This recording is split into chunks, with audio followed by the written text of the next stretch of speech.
Bernard Suissène fête ses 25 ans de bande dessinée, entre autres avec Claude Lelouch. Bonsoir à tous, bienvenue dans 50 degrés Nord, avec ce soir Soraya Amrani, Jean-Philippe Darken et Bruno Coppens. 25e anniversaire dans la bande dessinée. Je vous demande d'accueillir Bernard Suissène.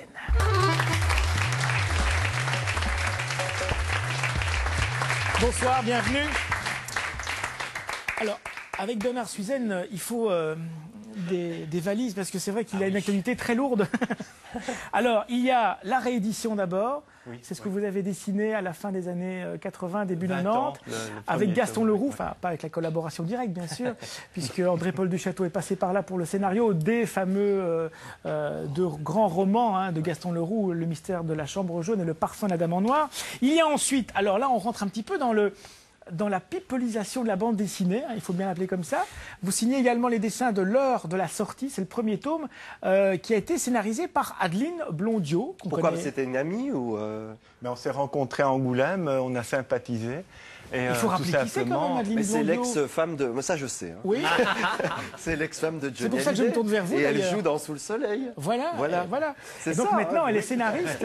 Elle est scénariste. C'est la première fois qu'elle signe un scénario de BD. Non, c'est son quatrième. En fait, elle a fait trois albums de Angeline. Ouais. Ça, c'était une histoire un peu plus polar noir. Ouais.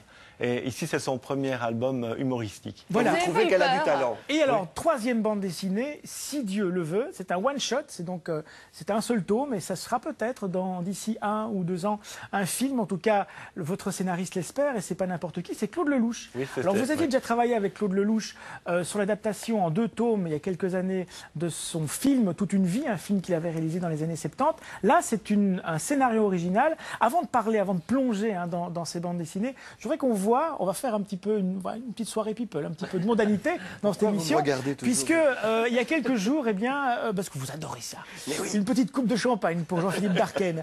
Il y a quelques jours, vous avez inauguré une exposition qui célèbre les 25 ans de votre carrière. Ils étaient tous là, ils sont venus, ils sont tous là, notamment Claude Lelouch et Adeline Blondiot. Voici quelques images.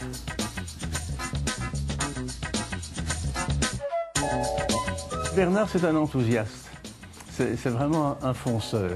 Et c'est quelqu'un qui adore son métier et qui adore relever les défis aussi.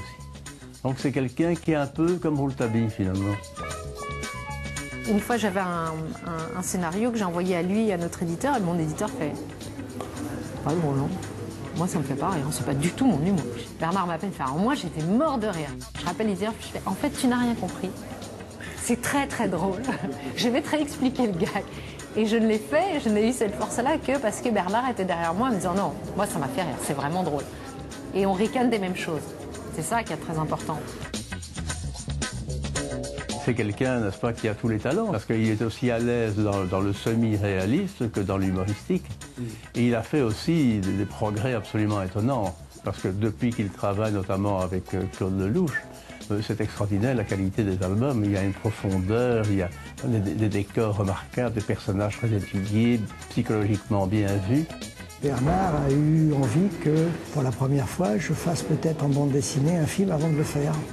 Très souvent au cinéma, on s'aperçoit au moment du tournage qu'il y a plein de dialogues qui devraient sauter parce que l'image parle d'elle-même et très souvent on fait des pléonasmes.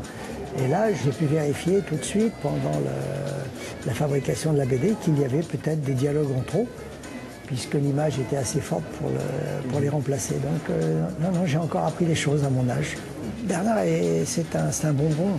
C'est un bonbon, c'est un type vachement généreux. Il a un côté midinette comme ça que j'adore. Je veux dire, c'est un vrai spectateur. Il peut pleurer, rire. Et donc, j'aime un vrai potentiel de spectateur chez en plus un artiste. C'est la première fois que je reçois un bonbon, moi, dans l'émission. Que de compliments, que de compliments. Comment vous l'avez rencontré, Claude Lelouch? C'est vous qui êtes allé le trouver il y a quelques années pour adapter Toute une vie. Pourquoi lui? Pourquoi est-ce que son univers vous semblait potentiellement intéressant pour ce que vous faites, c'est-à-dire de la bande dessinée? Mais en fait, j'ai toujours été séduit par son cinéma, par le genre d'histoire qu'il raconte. J'adore les thèmes qu'il aborde et j'adore son découpage. qui est très particulier. Et moi, j'avais vraiment besoin, envie de travailler avec lui. Et en même temps, c'est étonnant parce que vous êtes allé le chercher à un moment où, très franchement, la critique et le public l'avaient un petit peu boudé, disons-le. Alors, vous le défendez particulièrement bien. Vous nous dites, par exemple, qu'aujourd'hui, aux États-Unis, il y a une vraie réhabilitation de Lelouch. Mais en même temps, moi, je trouve que c'est une prise de risque parce que vous allez le chercher avec au moment avec son roman de gare, il est quand même revenu. Oui, d'abord, le film est splendide. Et c'est vrai que là, on a appris qu'aux États-Unis, c'est dans les 3 meilleures entrées de films non américains aux États-Unis. Ouais. Moi, j'ai croisé Claude Lelouch il y a quelques jours à propos justement de la sortie de Si Dieu le veut. On va parler un peu de l'histoire, bien sûr, mais il disait finalement que c'était un petit peu un storyboard de luxe. Il faut expliquer que le storyboard, c'est finalement le prédécoupage du film, voilà, en petites cases, et ça ressemble vachement à de la bande dessinée. Vous êtes d'accord avec ça? C'est un storyboard de luxe? Je pense, oui. Enfin, bon. Parce que le film pourrait exister dans 2 ans.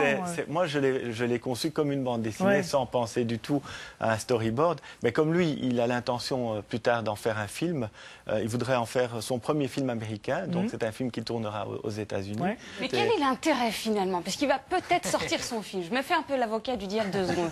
Quel est l'intérêt d'en faire Ah oui, là je peux vous le confirmer. L'intérêt, c'est le plaisir de faire une bande dessinée dans un premier temps. Et puis il y aura un film, peut-être, peut-être pas. Mais on est sûr qu'en tout cas c'est là. Oui, ça travaille à 2 aussi. Le cinéma, c'est une équipe, c'est énorme. Ce que je trouve extraordinaire dans l'écriture, je ne devrais pas dire ça parce que je fais aussi de la production, mais ce qui est merveilleux dans l'écriture ou dans le dessin ou dans la photo, c'est que c'est vraiment une forme de travail qu'on peut faire dans une économie minuscule.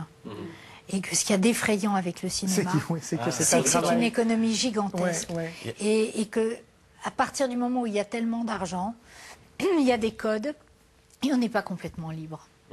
Alors que nous, on est en tout cas libre avec nos dessins. Les visages dessinés, il peut dessiner qui veut au cinéma. Juste un mot sur l'histoire quand même, avant de passer à autre chose. Si Dieu le veut, c'est quoi? C'est une nouvelle version de Jeanne d'Arc. Elle n'entend plus des voix qui lui tombent du ciel, mais qui, on est de nouveau dans Appel manqué, mais qu'elle reçoit par SMS, voilà, c'est ça? C'est ça, oui. C'est les États-Unis qui veulent redorer leur image mondiale. Et alors, le moyen qu'ils ont trouvé, c'est d'utiliser Dieu, parce que on ne discute pas les ordres de Dieu. Donc si on arrive à faire croire à l'existence d'une nouvelle Jeanne d'Arc, personne ne peut rien dire, c'est divin, donc on fonce dedans. Et puis c'est une façon de dénoncer aussi la crédulité des masses. Donc on peut arriver à faire croire des trucs énormes à des millions de gens.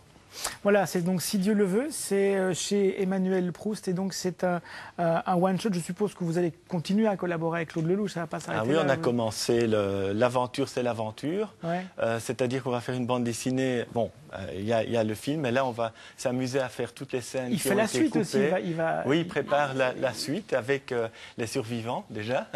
Donc il y a Charles Gérard, Aldo Maccione, Johnny Hallyday. L'ex de Hallyday. Ah oui, oui. Voilà. Ils se retrouvent tous le soir. Et donc, nous, on va faire la bande dessinée. L'aventure, c'est l'aventure. Donc, avec comme personnage, on reprend le physique des acteurs principaux, Lino Ventura, Jacques Brel, etc.